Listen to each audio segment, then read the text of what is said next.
নমস্কার, আমি সর্বাণী। সহজে সুস্বাদু রান্নাঘরে আজ তৈরি হবে মাখা নারকোলের ভাপা পুলি। চলুন রেসিপি দেখে নেওয়া যাক। 1 কাপ জল ফুটিয়ে নেব 1 চা চামচ নুন 1 চা চামচ ঘি দিয়ে। ফুটে ওঠার সাথে সাথেই 1 কাপ চালের গুঁড়ো দিয়ে দিতে হবে। গুঁড়োটা দিয়ে আঁচ কমিয়ে অনবরত নাড়তে হবে।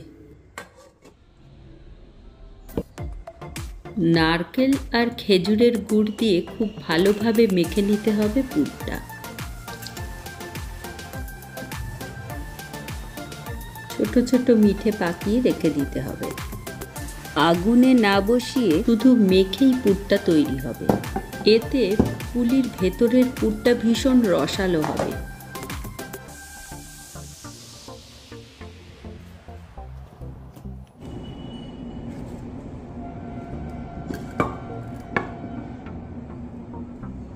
ডোটা মেখে নিয়ে ভিজে সুতির কাপড় দিয়ে ঢেকে রাখতে হবে।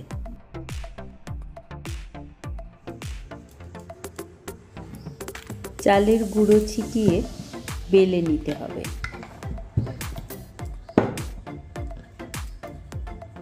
রুটিটা বেশ পুরু হবে, মোমোর মতন পাতলা নয়।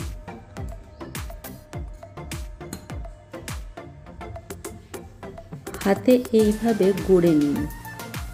পুরটাকে আঙুল দিয়ে চেপে দিন। ধারগুলো চেপে চেপে বন্ধ করে দিন। ইচ্ছে মতন ডিজাইন তৈরি করে নিন।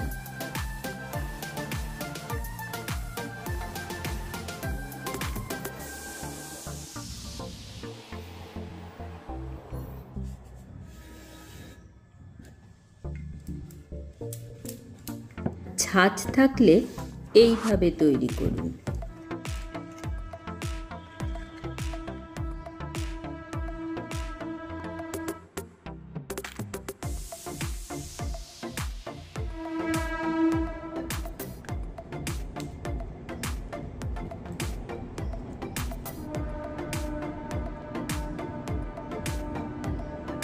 এক কাপ থেকে আমার 16টা পিঠে তৈরি হয়েছে। আবার ভিজে সুতির কাপড়ে ঢেকে রাখুন। স্টিমারে বা কোনো পাত্রে জল ফুটতে দিন।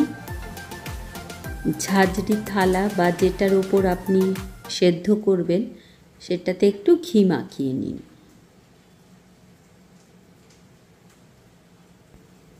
গায়ে গায়ে লাগিয়ে দেবেন না, একটু ফাঁকা রেখে রেখে পিঠেগুলো সাজিয়ে দিন। 6 থেকে 7 মিনিট ভাপিয়ে নিন।